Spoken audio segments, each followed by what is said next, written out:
बिना दांत बोले घुम घुम घुम।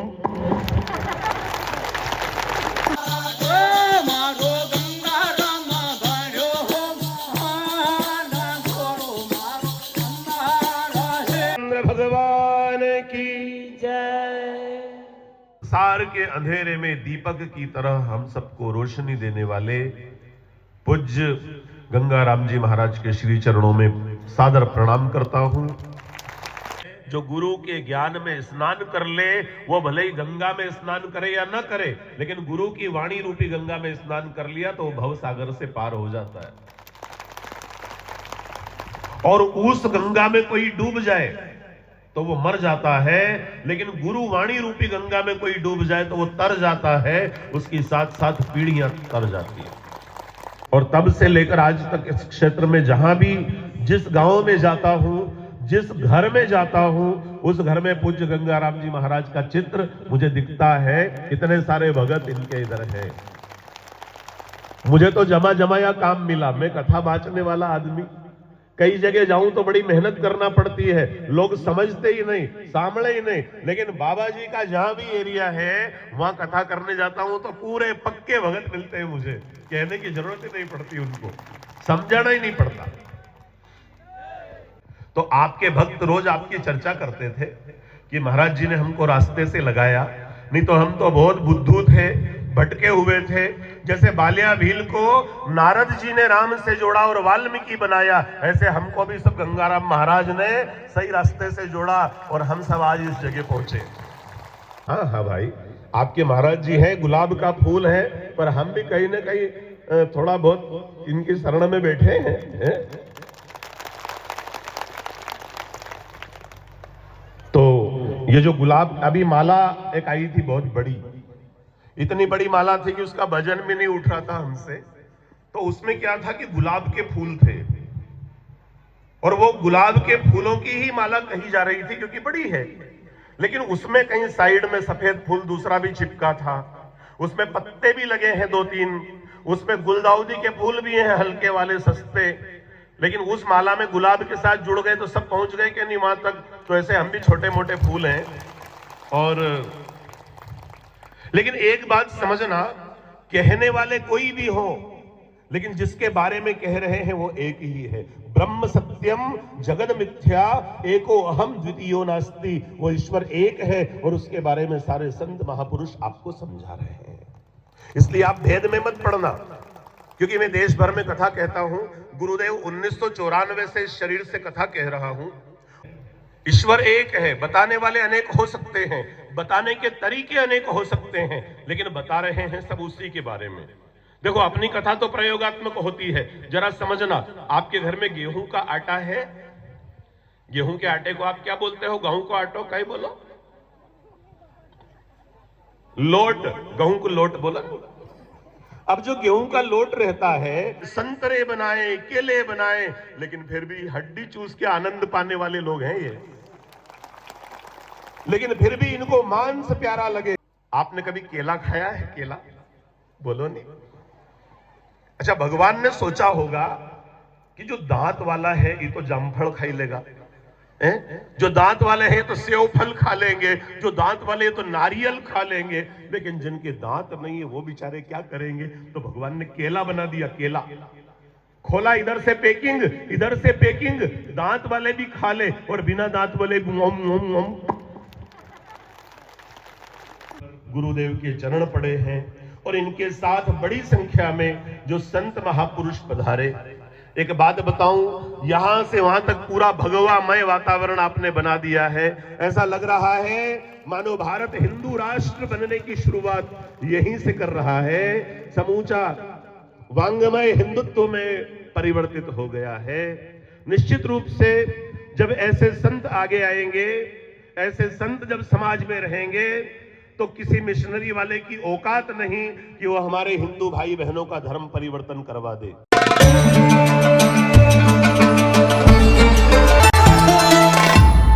हिमालया किरीटिनीं ब्रह्मराज ऋषिरत्नाढ्यां वंदे भारत मातरम।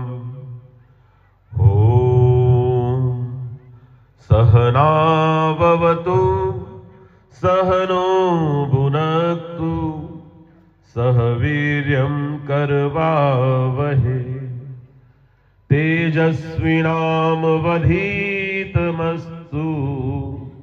मां विद्विषावहै।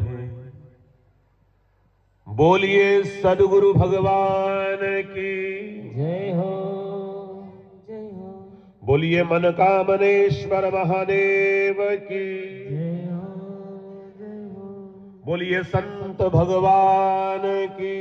जय हो, जय हो। मंच पर विराजित मेरे आशीर्वाद दाता और संसार के अंधेरे में दीपक की तरह हम सबको रोशनी देने वाले पूज्य गंगाराम जी महाराज के श्री चरणों में सादर प्रणाम करता हूं। मेरे परम स्नेही और मुझ पर अनंत कृपा बरसाने वाले पूज्य कानूराम जी महाराज के श्री चरणों में भी प्रणाम करता हूं। और जो महाराज जी पधारे हैं, सर्वप्रथम जिनका उद्बोधन हुआ और जिन्होंने इस कार्यक्रम का शुभारंभ किया, ऐसे पावन संत चरण में भी मेरा सादर प्रणाम। जितने भी देवी देवता आपके गांव में विराजमान हैं, उन सभी देवी देवताओं को भी सादर प्रणाम करता हूं। और दूर सुदूर के ग्रामीण अंचल से इस आंबा की धरती पर जो भी भगत पधारे, बहनें पधारी, उनको भी सबको सादर प्रणाम करता हूं। इस कार्यक्रम को सजाने में, संवारने में पिछले महीने भर से जो कार्यकर्ता प्रयत्नशील है और दिन रात मेहनत करके जो ऐसे धार्मिक आयोजन को परिपूर्ण करते हैं, ऐसे कार्यकर्ताओं को भी सादर प्रणाम करता हूं। बड़ा ही पावन आज दिन है। विक्रम संवत 2082 चल रहा है। माघ महीना चल रहा है, कृष्ण पक्ष है और अमावस तिथि है। आज रात भर चंद्रमा नहीं उगेगा, मौनी अमावस्या है। और आज तीर्थराज प्रयाग में, जहां गंगा यमुना सरस्वती का संगम है, वहां पर माघ मेला चल रहा है और आज उसका मुख्य स्नान है। बड़े बड़े संत वहां पर आए हैं।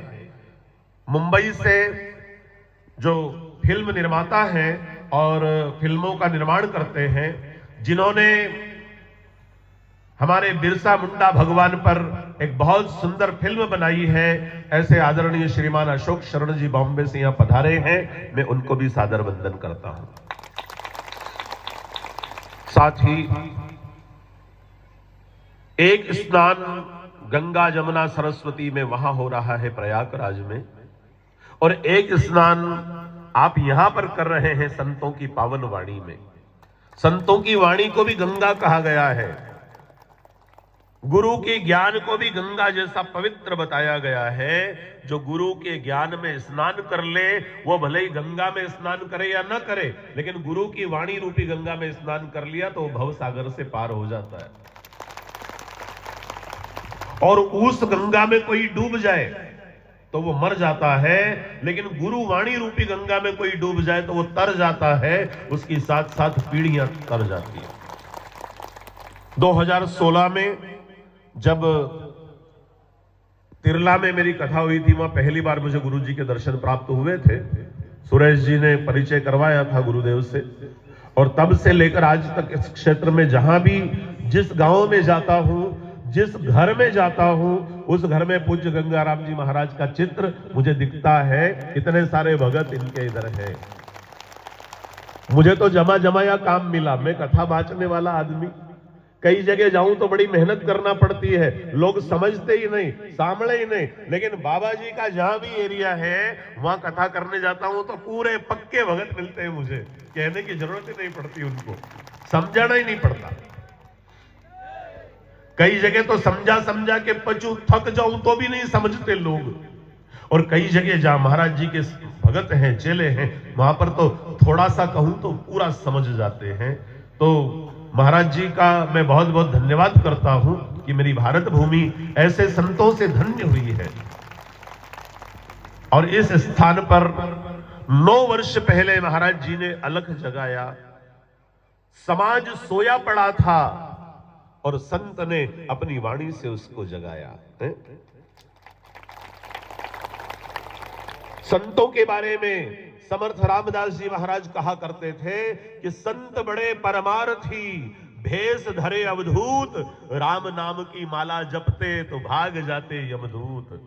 जिस गांव में संत चरण आ जाते हैं उस गांव में यमदूत नहीं आते।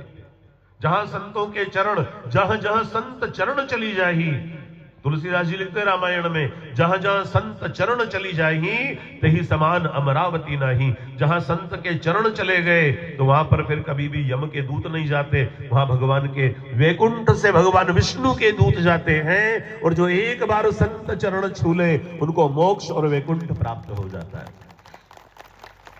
तो आप सब बड़े धर्मात्मा लोग हो, तो आपके भक्त रोज आपकी चर्चा करते थे कि महाराज जी ने हमको रास्ते से लगाया, नहीं तो हम तो बहुत बुद्धू थे, भटके हुए थे। जैसे बालिया भील को नारद जी ने राम से जोड़ा और वाल्मीकि बनाया, ऐसे हमको भी सब गंगाराम महाराज ने सही रास्ते से जोड़ा और हम सब आज इस जगह पहुंचे। तो ये सब आपके भगत आपके नाम का यशगान करते हैं और आपने इतना सुंदर मंदिर बनाने की यहाँ प्रेरणा दी, इसलिए मैं वृंदावन धाम शक्करखेड़ी की ओर से आपको दंडवत प्रणाम करता हूं।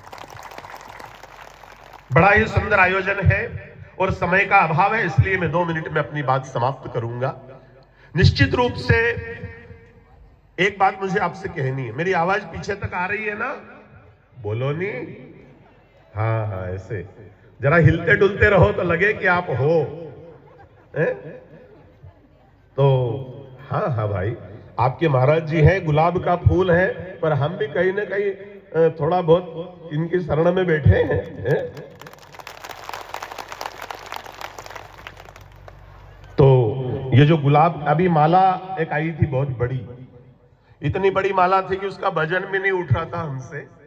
तो उसमें क्या था कि गुलाब के फूल थे और वो गुलाब के फूलों की ही माला कही जा रही थी क्योंकि बड़ी है, लेकिन उसमें कहीं साइड में सफेद फूल दूसरा भी चिपका था, उसमें पत्ते भी लगे हैं 2-3, उसमें गुलदाउदी के फूल भी हैं हल्के वाले सस्ते, लेकिन उस माला में गुलाब के साथ जुड़ गए तो सब पहुंच गए कि नहीं वहां तक। तो ऐसे हम भी छोटे मोटे फूल हैं।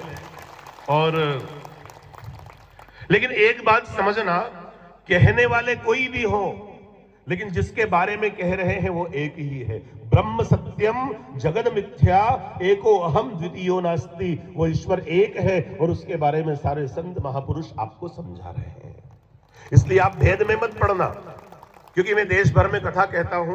गुरुदेव 1994 से इस शरीर से कथा कह रहा हूं और लगभग भारत देश के 17 प्रांतों में 820 कथाएं कहने के बाद 821वीं कथा मेरी यहां पर कल समापन हुई है।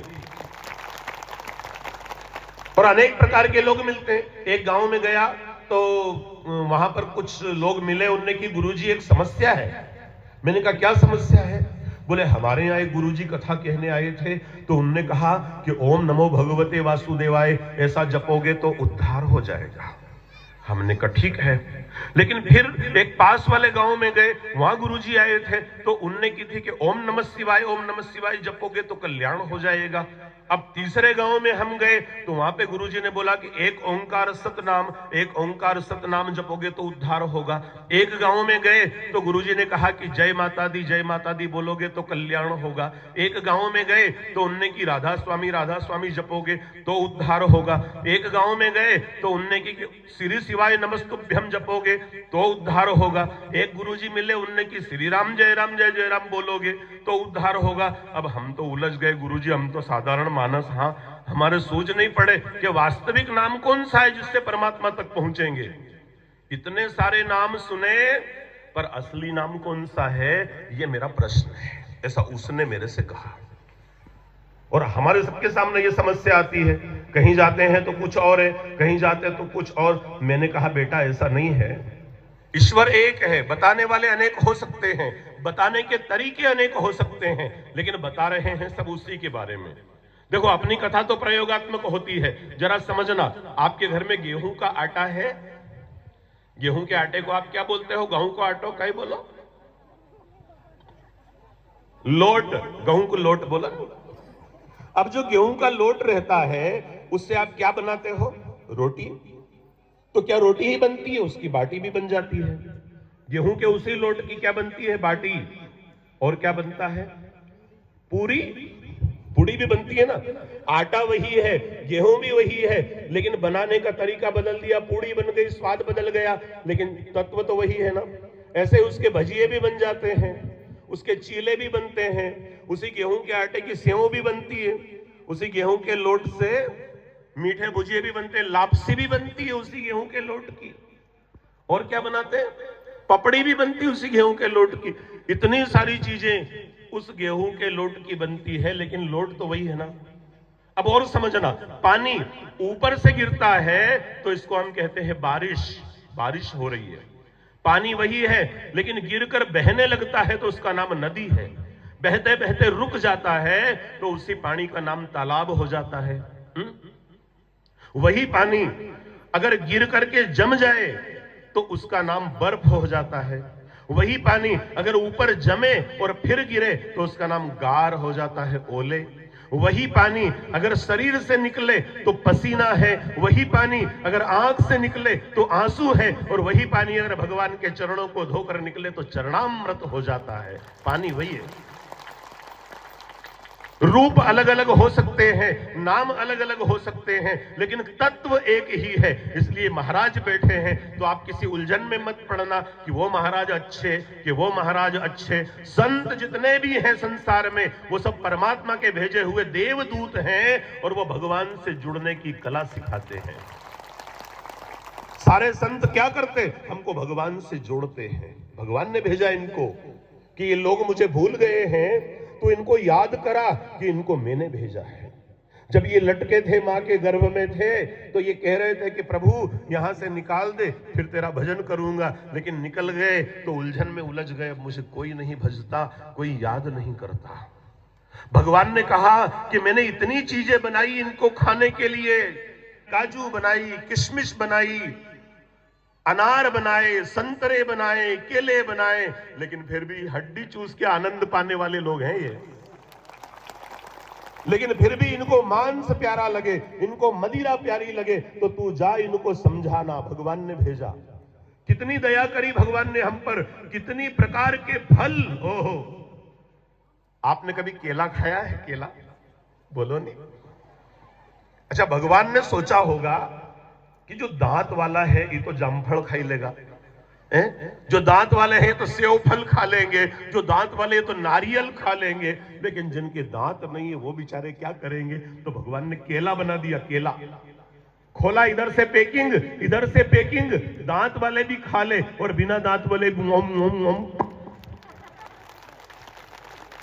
त्वया हिंदू भूमे सुखम वर्धितो हम। ए हिंद की भूमि, मेरे सुख की वृद्धि के लिए तूने क्या क्या नहीं दिया मुझे। मैं अगर दिन रात तेरी प्रार्थना करूं, तेरे चरणों में पड़ा रहूं, तो भी तेरे ऋण से उऋण नहीं हो सकता। हे भारत भूमि, तुझे बार बार प्रणाम करता हूं मैं। रोज उठो तो अपने भारत देश की इस धरती को प्रणाम करके और फिर काम पर लगा करो। ये भारत देश की धरती बड़ी अनमोल है, ये यूं ही नहीं मिलती। आप कल्पना कीजिए, अगर आप अमेरिका में पैदा हो गए होते, अगर आप कनाडा में, ऑस्ट्रेलिया में, दक्षिण अफ्रीका में, सिंगापुर में, किसी और देश में पैदा हो गए होते, तो ऐसे महाराज के सामने हाथ जोड़कर बैठे होते क्या? किसी और देश में पैदा हो गए होते तो ऐसे आंबा में शिव टेकरी पर मनकामनेश्वर महादेव के आंगन में बैठकर सत्संग थोड़ी सुनते। भगवान को धन्यवाद दीजिए कि प्रभु आपका लाख लाख धन्यवाद है कि 84 लाख योनियां होती है, उसमें आपने हमको मनुष्य योनि दी है।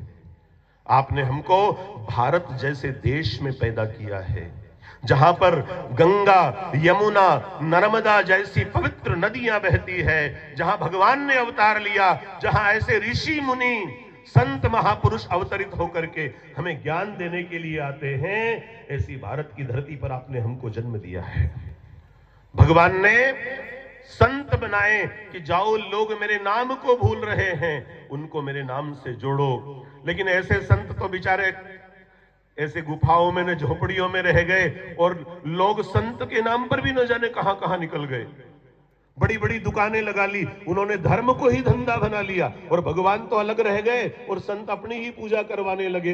अभी एक गांव में मैं गया था तो वहां पर पता नहीं कौन से वो हरामपाल, क्या नाम है उनका, मुझे नाम ध्यान में नहीं है, हरामपाल, हाँ, तो ऐसे कोई है तो भगवान की भक्ति मत करो, मंदिर में मत जाओ। मैंने कहा भैया ऐसा तो संत नहीं हो सकता जो भगवान के मंदिर से दूर करे, वो संत होते हैं क्या? संत देखना है तो हमारे गंगाराम महाराज को देखिए जो गांव गांव में मंदिर बनवा रहे हैं।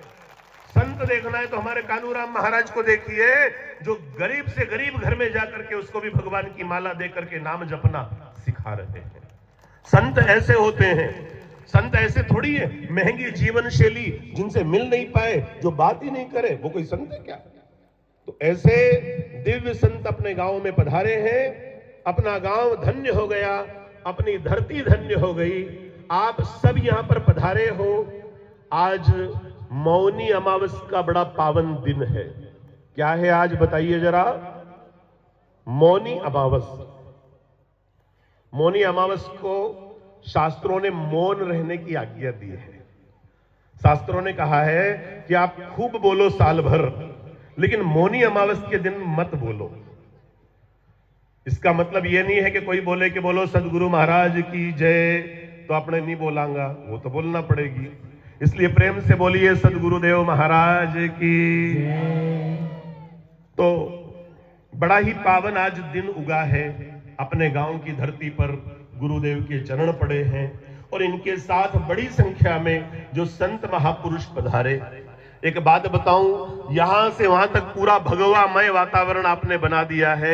ऐसा लग रहा है मानो भारत हिंदू राष्ट्र बनने की शुरुआत यहीं से कर रहा है। समूचा वांगमय हिंदुत्व में परिवर्तित हो गया है। निश्चित रूप से जब ऐसे संत आगे आएंगे, ऐसे संत जब समाज में रहेंगे, तो किसी मिशनरी वाले की औकात नहीं कि वो हमारे हिंदू भाई बहनों का धर्म परिवर्तन करवा दे। किसी मुसलटे की औकात नहीं जो आपका धर्म परिवर्तन करवा दे। अगर ऐसे संत महापुरुष गांव गांव में आते रहेंगे और घर घर में भगवान की ज्योत जलाते रहेंगे, तो फिर किसी की हिम्मत नहीं जो हमारी भारत माता की तरफ आंख उठाकर भी देख सके।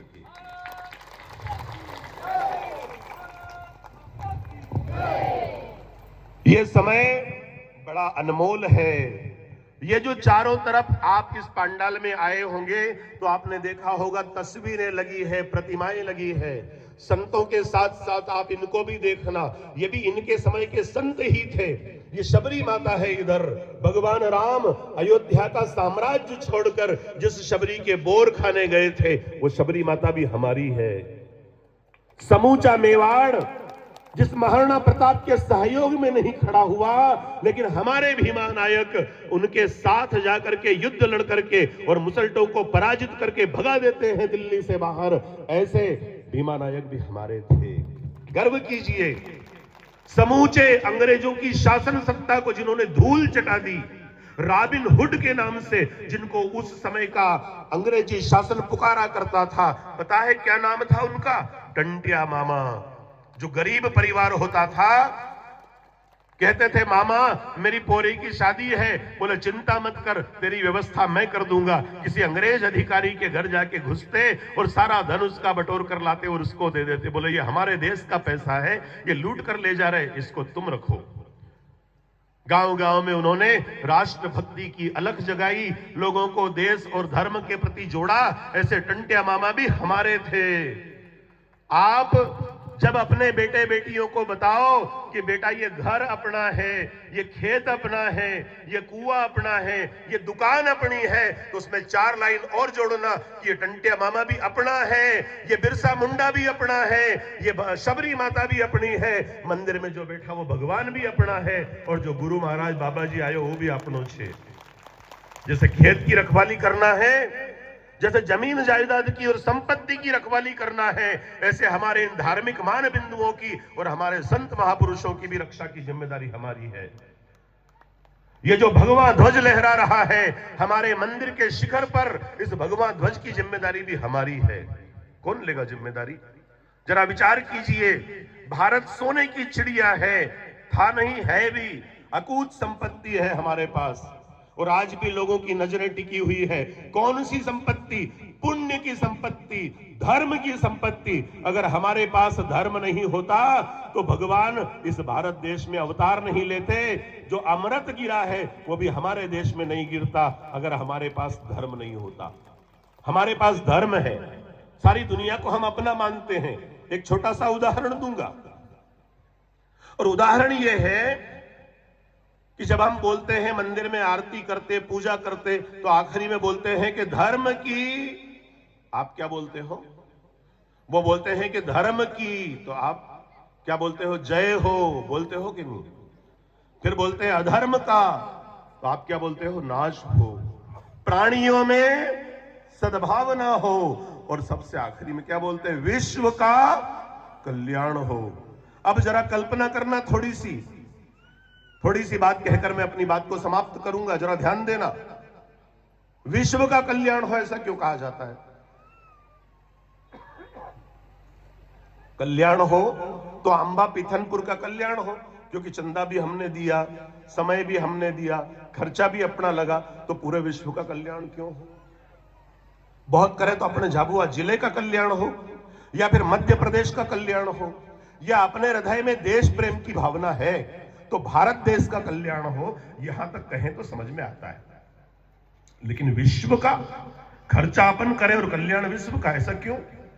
और मजे की बात देखना, कई देश ऐसे हैं जिनसे अपनी पटरी नहीं बैठती, जैसे पाकिस्तान, चीन। कभी आपने सुना कि पाकिस्तान और चीन को छोड़कर बाकी के विश्व का कल्याण हो? हमने दुश्मन का भी कल्याण चाहा है, जो हमसे जलन रखता है, हम कहते भगवान ये भी सुखी रहे। यही कारण है कि हमारे यहां भगवान अवतार लेते। यही कारण है कि भगवान हमारे यहां अवतार लेते हैं, और ऐसे संत महापुरुष हमें दर्शन देने के लिए अपने आश्रमों को छोड़ करके हमारे गांव तक आते हैं। ऐसा सब हमारे भाग्य के कारण है, इसलिए अपने भाग्य की सराहना कीजिए। और ऐसे संत महापुरुष अपने गांव में पधारे हैं, इनके चरणों में वंदन कीजिए, इनकी वाणी को सुनिए। अब हमें पूज्य गुरुदेव की वाणी सुनने को मिलेगी। बड़े सुंदर शब्दों में गुरुदेव आप सभी को कृतार्थ करेंगे। मेरे साथ भगवान राम नाम के मंत्र को आप सब बोलेंगे, उसके बाद गुरुजी अपनी वाणी सुनाएंगे। राम जय राम, जय जय राम। श्री राम जय राम, जय जय राम। श्री राम जय राम, जय जय राम।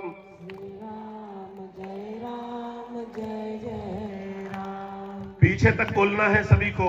आप सोच रहे हो कि आगे वाला बोली तो रिया है, ऐसो नहीं है, सब पर नजर है हमारी। श्री राम जय राम, जय जय राम। श्री राम जय राम, जय जय राम। श्री राम जय राम, जय जय राम। श्री राम जय राम, जय जय राम। बोलिए सियावर रामचंद्र भगवान की जय। आप सभी को बार बार वंदन करता हूँ, पूज्य गुरुदेव को प्रणाम करता हूँ और अपनी वाणी को विराम देता हूँ।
भी भक्त पधारे वो भोजन अवश्य करके जाए। राम